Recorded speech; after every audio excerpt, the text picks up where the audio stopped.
Goeiemôre. Groet jy bekoorlike naam van ons Here Jesus Christus, die naam wat verhef is bo elke ander naam. Die naam wat die woord van die Here vir ons sê, waarin elke knie sal voorbuig. Elke tong sal bely dat Jesus Christus die Here is, tot heerlikheid van God die Vader. Nou ek wil graag saam met u lees uit Hebreërs 11, wel vanaf vers 32.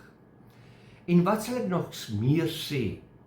Want die tyd sal my ontbreek as ek van Gideon, Barak en Simson en Jefta, Dawid en Samuel en profete sou verhaal, wat deur die geloof koninkryke oorweldig het, geregtigheid uitgeoefen, beloftes verkry, bekke van leeu's toegestop, die krag van vuur uitgeblus, die skerpte van die swaard ontvlug, krag uit swakheid ontvang het, dapper gewees het in die oorlog, leers van vreemdes op die vlug gedryf het, vroue het hulle dode deur die opstanding teruggekry, en ander is gefolter en wou geen bevryding aanneem nie, om 'n beter opstanding te kan verkry.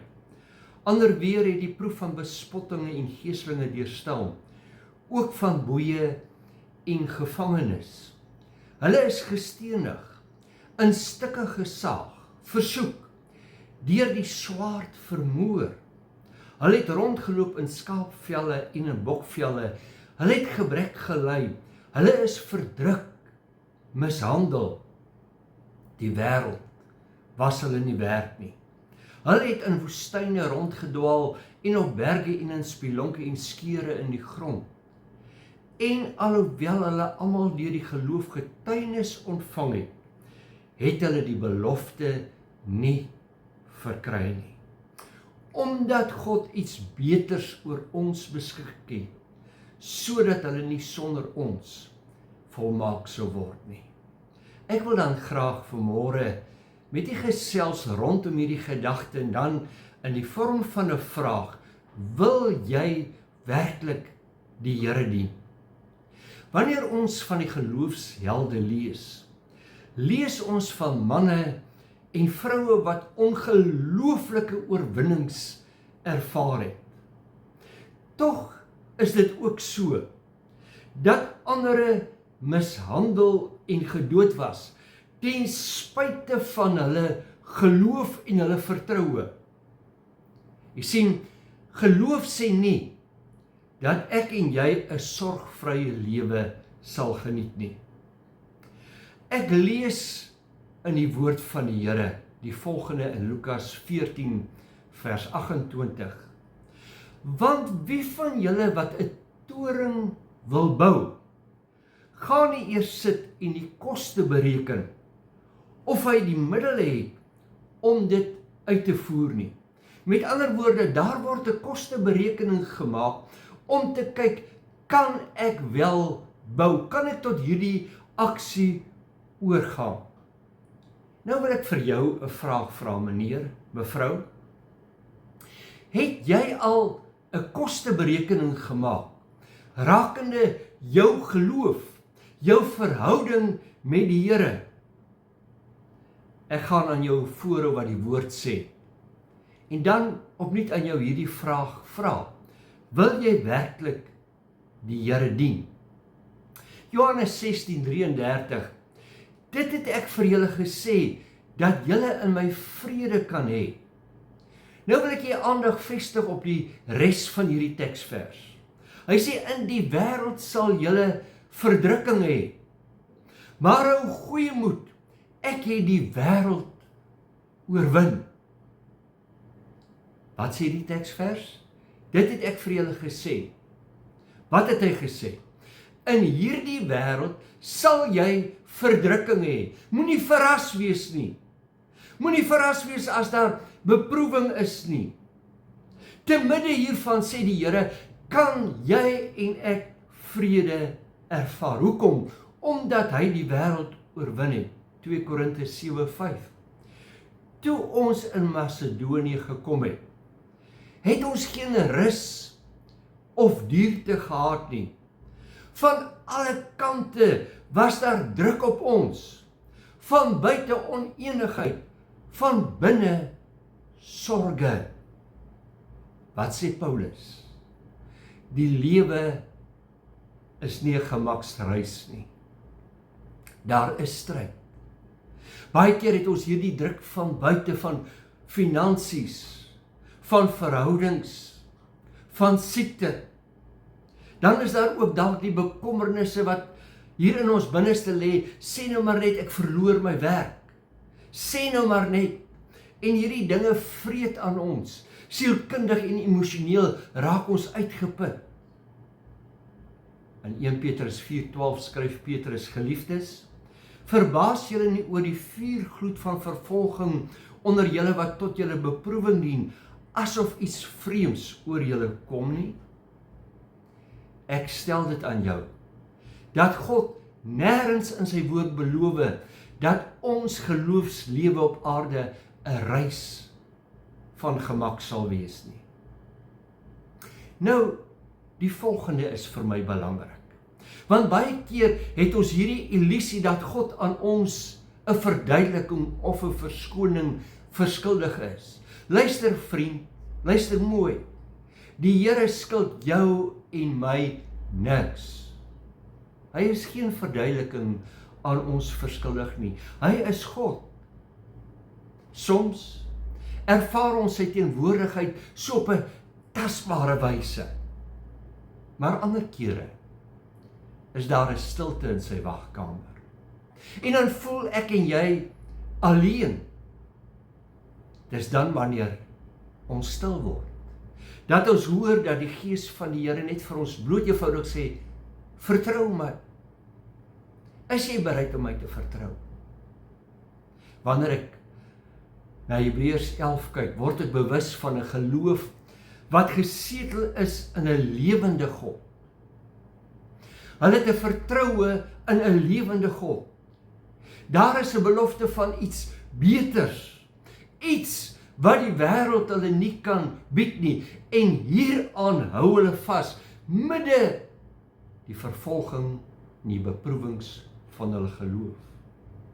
Paulus maak hiervan melding wanneer hy sê, as ons net vir hierdie lewe op Christus hoop, dan is ons die elendigste van alle mense. Jy sien, geloof strek verder as net vir vandag. Dit kyk ook na môre en oormôre. Dan brei hy uit in 1 Korinte 15. Hy sê, kyk, ek deel julle 'n verborgenheid mee, in geheim. Ons sal wel nie almal ontslaap nie, maar ons sal almal verander word. In 'n oomblik, in 'n oogwink by die laaste basuin, want die basuin sal weer klink en die dode sal onverganklik opgewek word en ons sal verander word. Want hierdie verganklike moet met onverganklikheid bekleed word en hierdie sterflike moet met onsterflikheid bekleed word. En wanneer hierdie verganklike met onverganklikheid bekleed is en hierdie sterflike met onsterflikheid bekleed is, dan sal vervul word die woord wat geskrywe is. Die dood is verslind in die oorwinning. Hierdie geloofshelde het 'n belofte gehad van iets beters. En ek wil dit aan jou stel, vriend, dat jy en ek, as ons die Here dien, het ons 'n belofte van iets beters. Iets wat verder strek as ons omstandighede wat jy huidiglik bevind. Daar is 'n hoër orde. En dit spreek van iets wat voor hulle lê. Hulle sien daarna uit. Hulle oë is deur die geloof gerig op die heilig, onsienlike. Hulle ervaar vervolging, ongemak, maar tog is daar iets wat hulle aan die beweeg hou. Wat hulle nie tot stilstand dwing nie, wat nie maak dat hulle wil handdoek ingooi nie. Hebreërs 11:1, die geloof dan is 'n vaste vertroue op die dinge wat ons hoop, 'n bewys van die dinge wat ons nie sien nie. Wat sê dit? Dit sê hulle glo in die onwankelbaarheid van God se getrouheid. Hy het gesê, daar is iets beters. Hierdie verganklike moet met onverganklikheid bekleed word. Daardie dag sal kom. Ja, daar is iets beters vir die kinders van die Here. Ek dink ons kry so klein kykie in Stefanus se lewe van hierdie iets beters. Terwyl hy gestenig word, het hy gesê, kyk, ek sien die hemele geopen en die seun van die mens aan die regterhand van God staan. Handelinge 7:57. Maar hulle het met 'n groot stem geskreeu en hulle ore toegestop en soos een man op hom aangestorm. Met ander woorde, terwyl hy gestenig word, kry hy 'n hemelse visioen. Sy oë is gerig op iets beters. Die wêreld was hom nie waardig nie. Sy teestanders storm op hom af. Daar is sekere omstandighede wat in hierdie oomblik ook op jou afstorm, vriend. Dit maak jou dalk moedeloos. Dit wil vrees by jou inboesem, bekommernis. Dit wil jou kry in 'n greep van selfbejammering. Maar daar is iets beters. Hoor mooi as ek verder lees. Dan sê die woord, en hulle het hom buitekant die stad uitgewerp en hom gestenig. En die getuies het hulle klere neergelê by die voete van 'n jongman met die naam van Saulus. En hulle het Stefanus gestenig terwyl hy die Here aanroep en sê, Here Jesus, ontvang my gees. Hy is met God besig. Waarmee is jy besig in jou omstandighede? Sien jy die klippe? Sien jy die vervolging? Die omstandighede wat naar jy toe skree. Jy luister daarna en dit maak jou vreesbevange. Stefanus, terwyl hy gestenig word, is hy besig met die Here. Want hy glo dat sy hulp, sy krag kom van die Here af. Ek weet nie voor watter uitdagings jy in hierdie oomblik staan nie. Maar ek wil vir jou 'n vraag vra, het jy die koste bereken om die Here te dien? Kan ek hierdie vraag dalk so 'n bietjie anders te stel? Kan jy bekostig om nie die Here te dien nie? Ek wil jou uitdaag om jou geloof te behou. Om jou oë gefestig te hou op Jesus Christus. Jy sien, geloof begin waar jou eie krag eindig. Geloof is nie selfvertroue nie, maar dis vertroue in 'n lewende God. Dit is juist ter sprake in daardie leefruimte waar ek en jy nie meer kan nie, maar waar God nog steeds kan. Geloof is hierdie reaksie op God se karakter. Mense mag verander, omstandighede mag verander, maar God se karakter bly konstant. En hy sê vir jou en vir my, ek is met jou tot aan die volëinding van die wêreld. Geloof rus nie op hoe ek en jy voel nie, maar op wie God is. Geloof is nie gebou op ons gemaksones nie, maar juis in die plekke waar ek en jy moet leer om die Here te vertrou. Ek wil dan vir jou vra, is jy bereid om God te vertrou? Jy sien, geloof is nie blind nie, dit sien verder. Dit ignoreer nie die realiteit van die lewe nie. Dit kyk net na die lewe deur 'n ander lens.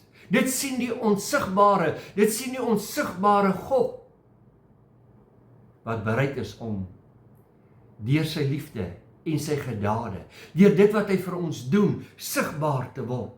Dit vind vrede in God se teenwoordigheid. Geloof wag nie vir deurbrake om vrede te hê nie. Nee, dis gesetel in die wete dat God is. Ek wil afsluit Elke dag moet ek en jy kies om die Here te vertrou, om God te glo. Twyfel kan jou aanval, maar onthou, geloof beskerm jou hart. Dit is nie 'n skild van staal nie, maar van innerlike sekerheid dat God se woord die waarheid is en dat die Here my nie sal faal nie. Ek weet nie wat huidiglik in jou lewe aangaan nie, maar as jy 'n kosteberekening maak en jy kyk na die woord van die Here, glo ek, sal jy besef, veral wanneer jy in 'n verhouding met die Here staan, also wat jou pad langs kom, ek is tot alles in staat, deur Christus Jesus, wat my die krag gee. Mag jy hierdie week wat voorlê, die seën en die guns en die beskerming en die voorsiening van die Here ervaar.